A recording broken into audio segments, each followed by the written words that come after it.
everybody, and welcome to another Top 5 board gaming video. In this one I'm going to be talking about asymmetric games. But before I really get started, I would like to invite you, if you haven't already, please take a look at all of my various social media pages and my Patreon where you can see and do all sorts of cool stuff. That said, moving on, asymmetric games. What this means is that you have two or more players who are doing something distinctly different on their turn. So whether that means you have starting powers that are different or you just have an entirely different setup, then it's essentially like multiple games in one, and that's why I really love these types of games. You'll notice that a lot of the games on this list are two-player games where you have a very distinct side versus side type of thing, but not all of them are. In addition, I also left off games like, even though it's my favorite, Cosmic Encounter, where you do have starting powers that are different. It doesn't change the game drastically enough that it feels superbly asymmetric. So with that, as always, please let me know what your personal favorite games in this category are by commenting below. But regardless, we're going to get started with my number 5. Number 5 is Mr. Jack, the game where you are either Jack the Ripper or playing as the officers who are trying to track him down. This one's kind of unique because if you're playing as Mr. Jack, then you're trying to hide in the shadows and keep out of the way. And if you're playing as the police officers, you're obviously doing the opposite, moving people around to try to get them into the light so that you can see who it is. The cool thing about Mr. Jack in particular is that there's a pocket edition as well. But the reason it's so low on the list is because it's a little bit more simplistic than some of the other games. You do have some really cool strategy, and it does feel very different playing the two different sides of it, but still, it's a little bit lower on the strategic level. But regardless, Mr. Jack, my number 5. At number 4, I have Raptor, which has very quickly become one of my favorite two-player games. In this, you are playing as either scientists, hunters, whatever you want to call them, and the Raptors. So the idea is if you're playing as the Raptors, you're trying to get your babies to escape. If you are playing as the scientist hunter people, you are trying to capture the babies and bring them back for study. So this one is really unique because it's card-based, and essentially each card is a different ability that you do every turn. And depending on who plays what, then you either get to do whatever the event or action is on the card, or you get some specific actions that you can do on the board with like moving pieces around and stuff like that. So it creates a very unique and interesting dynamic, not to mention the fact that the two sides are vastly different. It's a completely different game experience where playing as the Raptors versus playing as the humans, essentially, it is absolutely two completely different games, but still on the same board. Lots and lots of fun. Raptor, my number 4. At number 3, I've got Bottom of the Ninth. This one's kind of interesting because it actually has a solo play mechanic, but that is neither here nor there.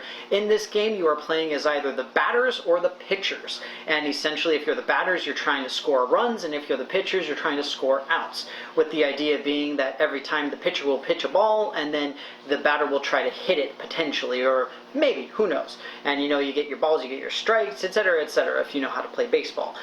It's really interesting because similarly to Raptor, the two sides of this game are vastly different. Playing as the pitchers versus the batters, you have different character types, you like different character cards that you're playing as, you also have different goals, you have different abilities, you have different things that activate at different times for different reasons. Again, it is literally like having multiple games in one, in this case just 2 games. The ability to play solo is also very nice, and one of the reasons why it's a little bit higher up on the list, but regardless, it's a lot of fun. Bottom of the ninth, my number 3. At number 2, I've got Fury of Dracula, probably one of my, if not my most favorite hidden movement game, and the reason this is so much higher on the list in part is because this is really a team game. It plays up to 5 people, and essentially you've got one person playing as Dracula, running around hiding, and then the other people are playing as hunters trying to track him down. And again, vastly different game experiences where if you are playing as Dracula, you're trying to like sow chaos and get all of your baby vampires matured up, and all that kind of stuff. And you've got hidden movement when you're playing as Dracula, whereas the hunters actively trying to track down Dracula using any means that they can. And the combat system itself is actually really cool as well. It's a lot of fun. If you're interested, I actually did a review and demo of this game so that you can see a little bit more in depth about it. But essentially higher up on the list because the game is just It's so much fun. It's so unique, very heavily strategic on both sides of it. Unique cooperative experience, not to mention having unique sides of the coin in terms of if you're playing as Dracula versus playing as the Hunters. But with all that, Fury of Dracula, my number 2.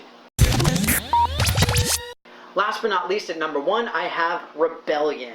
Yes, this big giant monstrosity of a game is not only absolutely incredible in terms of how well it captures the Star Wars IP, but it is also an amazing gameplay experience that are two very different sides of the same coin. Again, just like all the other games on this list. In this case, you're playing either as the Imperials or the Rebels. Imperials are trying to track down the Rebel base, and the Rebels are trying to just sort of like sow dissent within the ranks of the Imperials type of thing. So you're basically just trying to demotivate the Imperials. And you have vastly different strategies between the two different sides, where with the Rebels you're trying to do short, small attacks, so like little skirmishes type of things, whereas the Empire is just trying to spread out as much as they can so they can try to track down the Rebel base as quickly as possible. It's an absolutely incredible game, really, really huge, very impressively done. I absolutely love playing this, even though I don't get to play it too frequently. Regardless, Rebellion, my number 1 asymmetric game. Well folks, that'll be it for me. I hope you enjoyed this video on my top 5 favorite asymmetric games. Again, for me, for this particular video at least, I focused on games that have really different overall gameplay experiences rather than focusing on like different starting powers or something along those lines. But with that, I'm really curious what you guys have to say about this topic.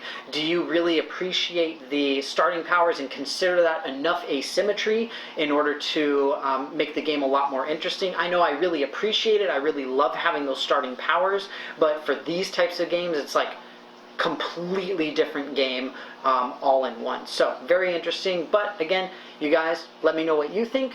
Put it in the comments below. With that, thank you very, very much for watching, and I will see you next time.